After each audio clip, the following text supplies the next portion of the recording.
오늘 우리에게 주신 하나님의 말씀의 제목은 애가 슬픔을 노래하다 시리즈 첫 번째 시리즈 말씀 상실감이 밀려올 때라는 말씀의 제목으로 하나님 말씀 전하겠습니다.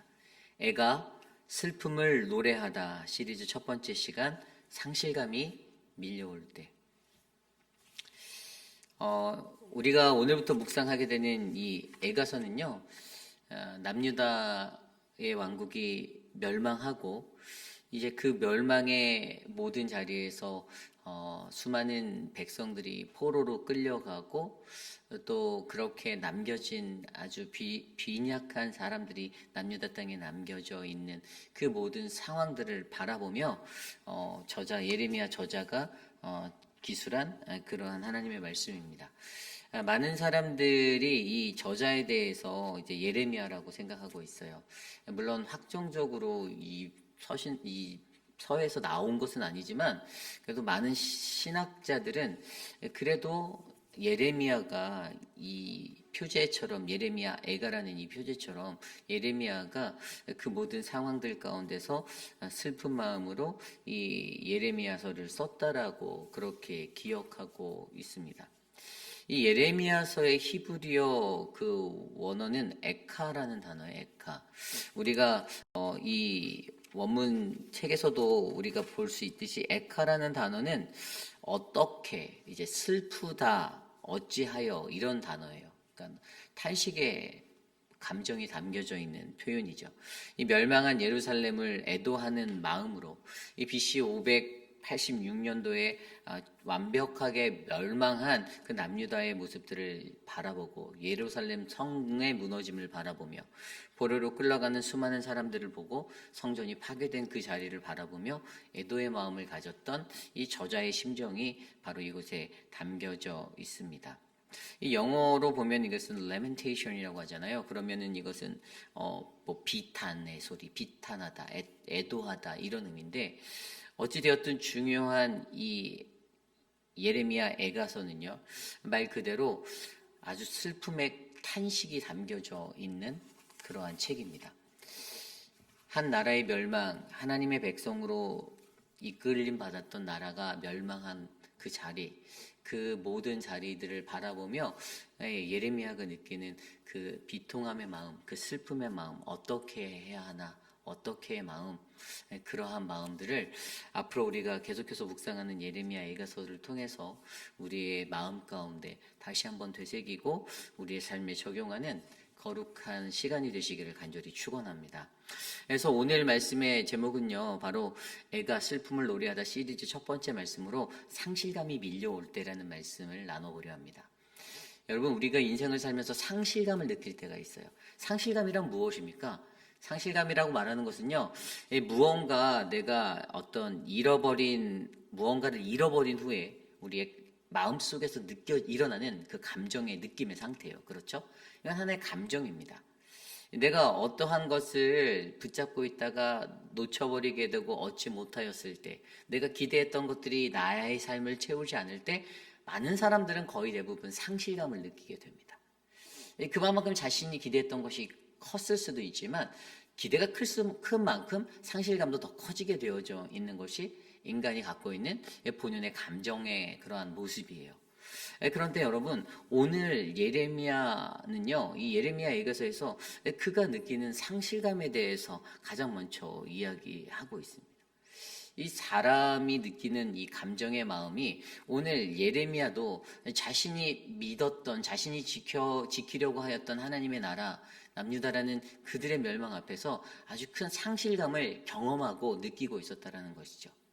어떻게 해서든 최선을 다해서 자신이 눈물을 흘리며 호소해서 그들의 죄악된 자리를 돌이키고 하나님을 회유하고 하나님의 뜻 안에서 이것들이 막아보려고 이 심판이 막아지게 해보려고 노력하였던 그의 눈물의 호소가 있었는데 사실 그것들이 잘 되지 않았습니다. 그래서 종국에 멸망된 그 나라를 바라보며 그가 외치는데요. 여러분, 우리가 인생을 살면서 우리의 삶의 상실감들이 밀려올 때 과연 오늘 이 말씀 속에 예레미야를 통해서 그는 이러한 모습들을 어떻게 감당하고 어떻게 치유해 나가는지를 통해서 오늘 저와 여러분들 우리의 삶에 찾아드는 이 상실감의 문제들을 잘 극복해 나가시기를 소망합니다. 그래서 오늘 말씀은요, 가장 먼저 첫 번째로 예레미야가 이 상실감이 몰려올 때 어떻게 하는가. 가장 먼저 예레미야는요, 올바른 상실감을 바르게 이해하고 있습니다. 상실감에 관한 바른 이해를 가장 먼저 갖고 있다라는 거예요. 상실감이라는 단어를 다시 한번 생각해 보면요, 여러분, 이 상실감 하면 오늘 이 상실감 속에서 예레미야가 보여주는 한 가지 액션이 있어요. 그게 뭐냐면요, 오늘 말씀 2절, 1절, 2절 말씀이 이렇게 나와 있습니다. 슬프다 이성이여, 전에는 사람들이 많더니 이제는 어찌 그리 적막하게 앉았는고, 전에는 열국 중에 크던 자가 이제는 과부같이 되었고, 전에는 열방 중에 공주였던 자가 이제는 강제노동을 하는 자가 되었도다. 밤에는 슬피우니 눈물이 뺨에 흐름이여. 아멘. 2절 초반부의 말씀에 예레미야의 현재 상태를 밤에는 슬피우니 눈물이 뺨에 흐른다라고 말하고 있습니다. 매일 밤마다 눈물로 적시는 자신의 삶을 묘사하고 있어요. 여러분, 눈물이라는 것이 무엇입니까? 이 눈물은요, 기쁠 때나 슬플 때, 이물질이 고였을 때 나오는 거예요. 이 기쁠 때, 슬플 때는 감정적인 어떤 변동에 따라 일어나게 되는 현상이고요. 이물질이 꼈을 때는 그냥 물리적으로 우리가 눈에 어떤 것이 들어가게 되었을 때 눈물이 나는 거죠. 그런데 오늘 그가 흘리는 이 눈물은요, 지극히 감정과 연결되어져 있는 그러한 눈물입니다. 어떠한 감정입니까? 기쁠 때였을까요? 아니요, 슬플 때입니다. 어떤 것이 그의 삶을 슬프게 합니까? 밤에는 슬피 운다라고 말하고 있어요. 오늘 그의 감정이 매우 슬프다라는 것들을 지극히 표명해 주고 있습니다. 그 슬픔의 자리, 나라를 잃어버리고 민족을 잃어버리고 이들이 포로로 끌려가고 고난의 길로 들어서는 것, 이미 하나님의 말씀을 통해 그들이 그러한 바벨론에 70년을 가야 한다는 것들을 잘 알고 있었음에도 불구하고 현실적으로 마주한 그 멸망의 자리는 그에게 큰 상실감이 주어지게 되는 그런 눈물의 자리였습니다. 그곳에서 그는요, 그것을 눈물을 흘리며 자신에게 주어진 이 감정에 충실하게 표현하고 있는 것이에요. 사람이 감정적으로 눈물이 나오려고 할 때 눈물을 흘려야 하고요. 뭐 억지로 참을 수도 있지만 이 감정에 충실한 것은 굉장히 중요합니다. 근데 오늘 예레미야가 보여주는 감정의 충실함은 지금 현재 이 자신의 도성 가운데, 이 나라 가운데 일어난 수많은 것들을 가슴 아파하며 가슴을 치며 눈물을 흘리고 있었다라는 거예요. 여러분, 우리들이 인생을 살아가면서 상실감이 밀려올 때 가장 먼저 이 상실감을 바르게 이해하여 나에게 주어지는 감정에 충실히 표현하는 것을 저와 여러분들이 기억하시길 바랍니다. 예레미야처럼 우리도 그러한 감정에 충실한 사람이 되어야 되는 거예요.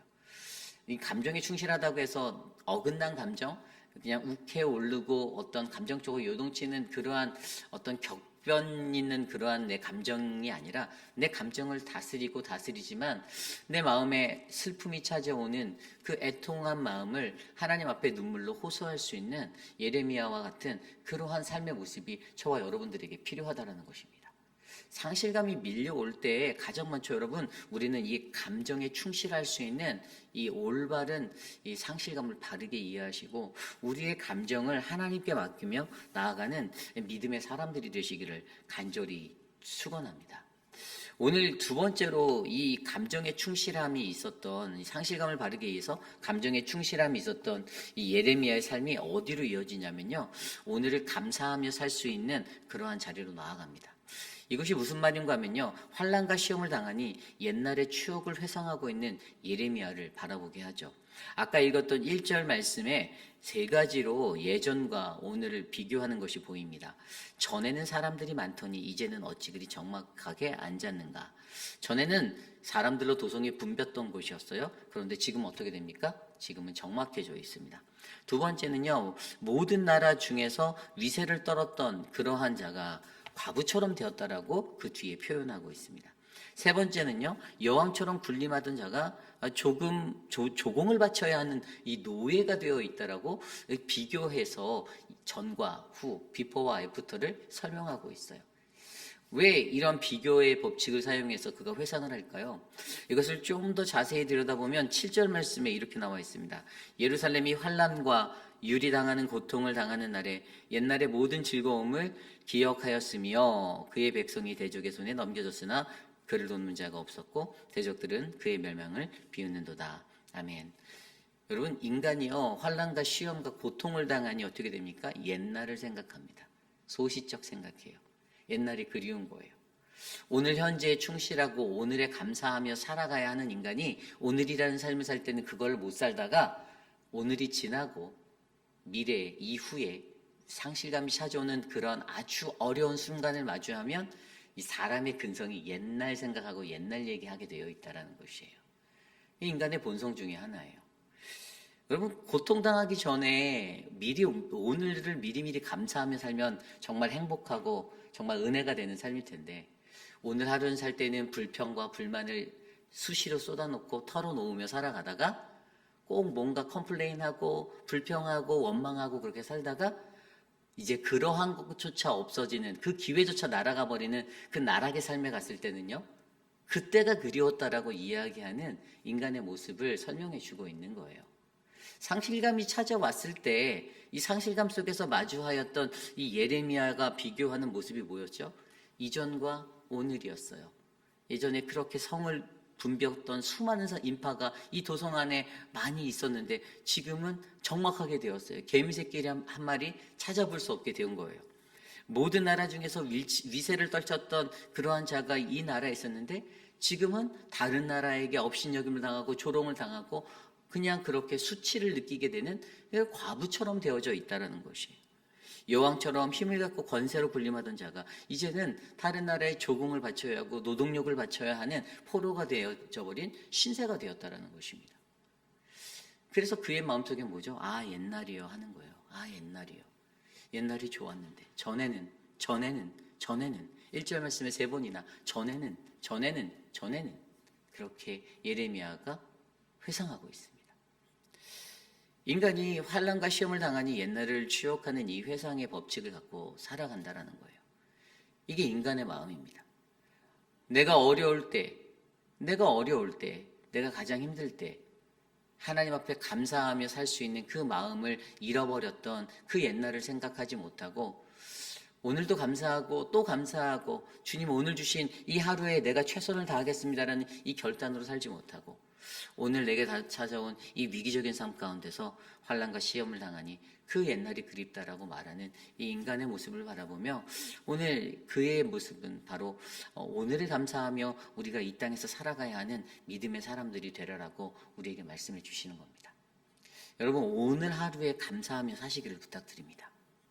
상실감이 밀려올 때 오늘을 감사함으로 살아감으로 그 상실감을 이겨낼 수 있는 그 은혜의 자리에 서기를 원합니다. 여러분들이 감사해야 하고 오늘 내게 준 자리 너무나도 귀하다. 오늘 내게 맡겨주신 사명 너무나도 감사하다. 하나님 내게 이런 직분 주셔서 감사하고 내게 이러한 교회를 주셔서 감사하고 내게 이러한 동역자들을 주셔서 감사하고 나와 함께 할 수 있는 수많은 형제 자매들을 주셔서 감사합니다. 내가 일할 수 있음에 감사하고 내가 하나님 앞에서 날마다 감사하며 살겠습니다. 나의 오늘이 영원할 수 있도록 나와 함께 하옵소서라고 기도하는 우리 모두가 되시기를 축원합니다. 그렇다면 이제 마지막으로 3번째, 이러한 상실감의 자리에서 가장 먼저 우리가 살펴보았던 이 상실을 올바르게 이해해서 감정에 충실한 자가 이제 환난 속에서 옛날을 추억하며 살았을 때 오늘을 감사하자라는 교훈을 우리에게 줬을 때 마지막으로 우리에게 무엇을 주는가? 그것은 바로 회개함으로 부르짖으라는 교훈을 우리에게 던져주고 있습니다. 그러한 자들이 서야 하는 자리가 바로 하나님 앞에 부르짖는 자리가 되어야 합니다. 오늘 말씀 9절 말씀입니다. 그의 더러운 것이 그의 옷깃에 묻어 있으나 그의 나중을 생각하지 아니하며 그러므로 놀랍도록 낮아져도 그를 위로할 자가 없도다. 여호와여, 원수가 스스로 큰 채하오니 나의 환난을 감찰하소서. 아멘. 그리고 11절에도 이렇게 말합니다. 11절 후반부입니다. 나는 비춰나오니 여호와여 나를 돌아보시옵소서. 아멘. 오늘 이 예레미야가 하나님 앞에 토로하고 있는 것은요, 내가 범죄한 자라는 거예요. 8절 말씀 초반에도 예루살렘이 크게 범죄함으로 조속거리가 되었다. 그리고 5절 말씀에서도 그의 대적들이 머리가 되고 그의 원수들이 형통하면 그의 죄가 많기 때문이다라고 그는 말하고 있습니다. 이 모든 원인을 어디에다가 맞추고 있죠? 죄라는 곳에 두고 있어요. 이 도성에 쌓였던 죄, 그리고 그것이 나의 죄다라고 예레미야는 고백하는 것입니다. 여러분, 하나님 앞에 상실감이 밀려오는 인생의 시간을 마주할 때 하나님 앞에 선자들은요, 가장 먼저 그 문제의 원인을 다른 사람을 탓하고 다른 이들을 원망하는 것이 아니라 바로 이것이 나의 죄 때문, 그것으로 여러분들 믿고 회개하시길 바랍니다. 이것이 내 죄 때문이에요. 남유다의 멸망이 누구 때문이었습니까? 어리석은 왕들 때문이었나요? 물론 그들도 일조했죠. 그러나 더 중요한 것은요, 그 도성에 살았던, 그 도성에서 함께했던 수많은 백성들, 하나님을 떠나고 하나님을 가까이 하지 않았던, 자신의 소신대로 자신의 마음대로 인생을 살았던, 하나님의 말씀에 귀 기울이지 않고 돌아가지 않았던 그들의 죄였습니다. 그 모든 이들의 죄예요. 그런데 거기에서 백성들이 원망합니다. 시드기야가 나라를 못 다스려서, 저 왕이 못나서, 저 왕이 무능력해서 우리가 이렇게 포로로 끌려가는구나. 사람들이 그렇게 손가락질하고 사람들이 그렇게 말해요. 내 탓은 아니라는 거죠. 나는 잘했다라는 거예요. 나는 열심히 살았고 나는 내가 할 만큼 다 했다라고 설명합니다. 그러면서 그 모든 탓을 왕의 탓으로 돌려버리죠. 그런데 중요한 것은 바로 이 모든 잘못은 바로 나 때문이다라는 것이에요. 내가 오늘 잘못 살았기 때문에, 내가 하나님을 멀리하였기 때문에 내가 그 은혜의 자리를 온전히 유지하지 못했다라는 사실입니다. 인간이 가지고 있는 가장 간악한 마음이 바로 원망이잖아요. 원망. 본인 스스로가 잘못해놓고 본인이 인생 잘못 살아놓고 뭔가 문제가 되고 어떤 것에 화두가 되는 그 주제에 서게 되면 남 탓합니다. 목사 때문이야, 장로 때문이야, 누구누구 때문이야 라고 말합니다. 본인이 하나님의 법대로 말씀대로 살아내지 못한 그 인생의 자리는, 자신의 죄는 가리워서 절대로 드러나지 않게 하면서 자신은 깨끗하고 자신은 청렴한 것처럼 그렇게 모든 표현을 하면서 모든 탓을 남에게 전가하고 돌리는 인간의 그런 얄팍한 마음이 우리들에게 있다는 것이죠. 그래서 가장 먼저 중요한 것은요, 오늘 예레미야는요, 그것을 죄, 바로 나의 죄로 바라보고 있다는 것입니다. 여러분, 우리에게도 하나님 앞에 나아갈 때 가장 먼저 이러한 위기 앞에서 나의 죄를 먼저 들여다보실 수 있는 우리들이 되시기를 간절히 소망합니다. 그리고 나서 그가 어떻게 합니까? 하나님께 부르짖었어요. 주님, 나 좀 도와주세요. 여호와여 나를 돌아보옵소서라고 말합니다. 아까 11절에 나오는 나는 비쳐나오니 여호와여 나를 돌아보시옵소서. 영어 성경 ESV 성경에 보니까 Look, O Lord, and see for I am despised 이렇게 되어져 있어요. 이게 수동태로 쓰여져서 나 자신을 이게 몹시 자기가 경멸하고 한다라고 표현하는 거예요. 우리말 성경에는 나는 비쳐나오니 그랬잖아요. 그러니까 자기 자신이 너무나도 싫은 거예요. 왜 그랬을까요? 내 죄 때문이라고 생각하기 때문에 이렇게 되는 거예요. 내가 미운 거예요. 내가 미운 거.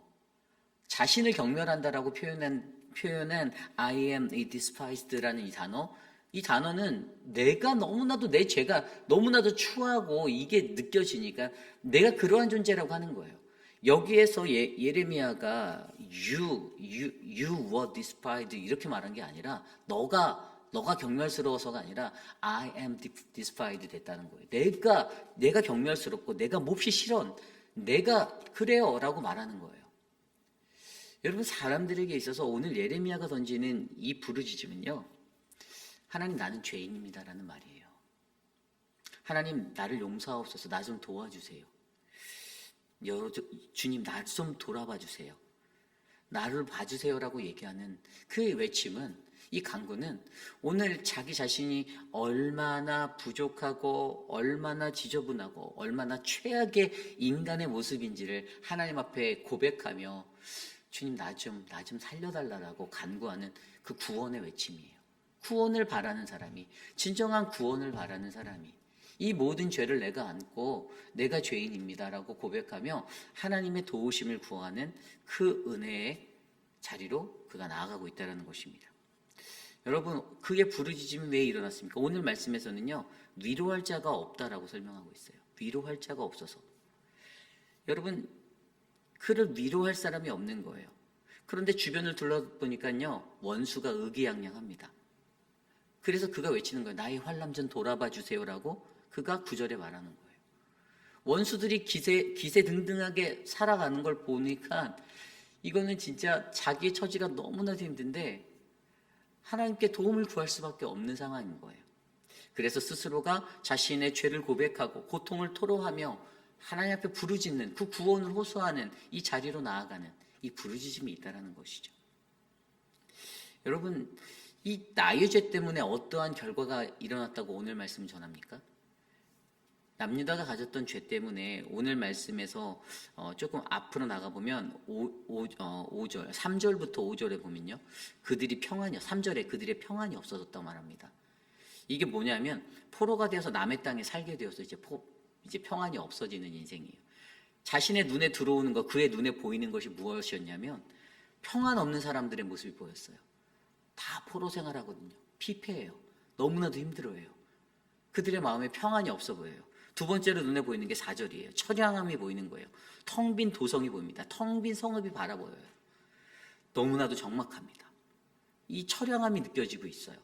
그리고 또 자신의 눈에 뭐 보이냐면 세 번째로 5절 말씀에 보면 슬픔에 빠진 사람들이 보입니다. 뭐 때문에? 대적들이 번성하는 것 때문에 슬픔에 빠져요. 왜 저들은 형통하지? 이런 마음이 드는 거예요. 그런데 이 모든 것들, 제가 말씀드린 이 세 가지가 다 무엇이죠? 6절 말씀에 이렇게 설명하죠. 바로 그것 때문에 시온의 영광이 다 떠나가 버렸다라고 설명합니다. 그들의 죄 때문에. 너희들이 갖고 있는 죄의 모습 때문에 시온의 영광이 떠나가 버리고 그 뒤에 나온 말씀처럼 몰입꾼 앞에서 더 이상 달아나지 못하는 꽃사슴처럼 내가 지금 그런 존재라는 거예요. 몰입꾼이 몰아갖고 코너에 몰려있는 더 이상 도망갈 데 없는 꽃사슴과 같은 모습이 나라는 거예요. 여러분, 죄 때문에 죄에 빠진 우리들이 이러한 모습이 되어질 수 있다는 겁니다. 코너에 몰려버리는, 더 이상 죄는 죄를 만들어요. 죄는 더 큰 죄를 만듭니다. 사람들이요, 거짓말을 하잖아요. 근데 거짓말을 모면하려고 또 다른 거짓말을 합니다. 종국에는 어떻게 됩니까? 코너에 몰리죠. 코너에 몰립니다. 더 이상 할 수 있는, 써먹을 수 있는 거짓말이 없는 상황이 갈 때가 있어요. 인생 살다가 그런 거 경험해 보신 적이 있나요? 저는 아직 그런 경험은 없습니다.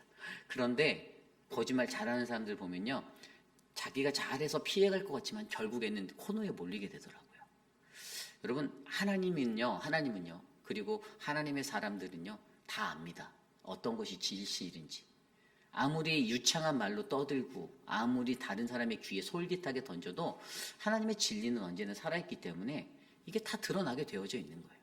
그런데 그렇게 죄 가운데서 코너에 몰린 꽃사슴처럼 되고 결국에 종국에는 그러한 자리에서 시온의 영광이 다 떠나가 버리는, 하나님의 영광이 나를 떠나는 그러한 것들을 우리가 경험하게 된다라면 여러분, 우리들의 삶이 얼마나 피폐해집니까?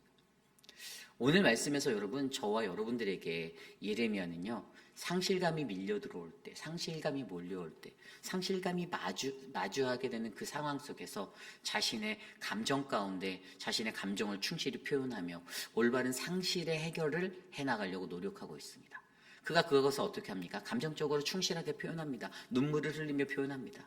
슬플 때 기쁠 때 흘리는 그 눈물을 흘려가며 나의 감정을 드러냅니다. 너무나도 슬프다라는 거예요. 어떡합니까? 라고 하나님께 말하고 있는 거예요. 애가 슬프다라고. 그러면서 어떻게 하였죠?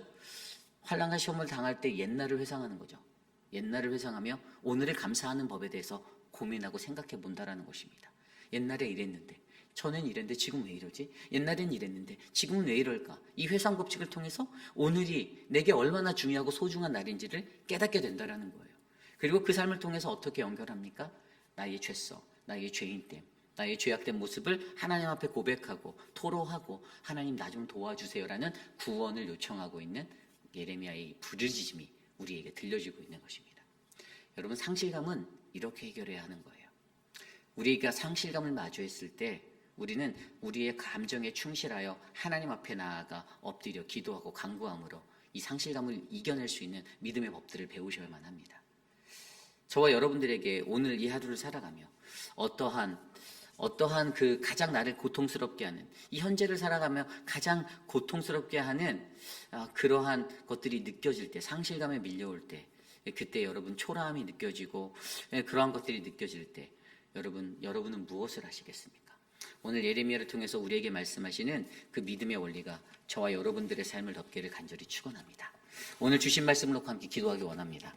에레미야 예가서를 통해서 우리가 듣는 그 말씀 가운데 하나님, 이 슬픔을 노래하는 이 이야기 속에서 하나님, 상실감이 밀려올 때 하나님, 나는 이 상실감을 잘 감당할 수 있는 믿음의 사람으로 서기 원합니다.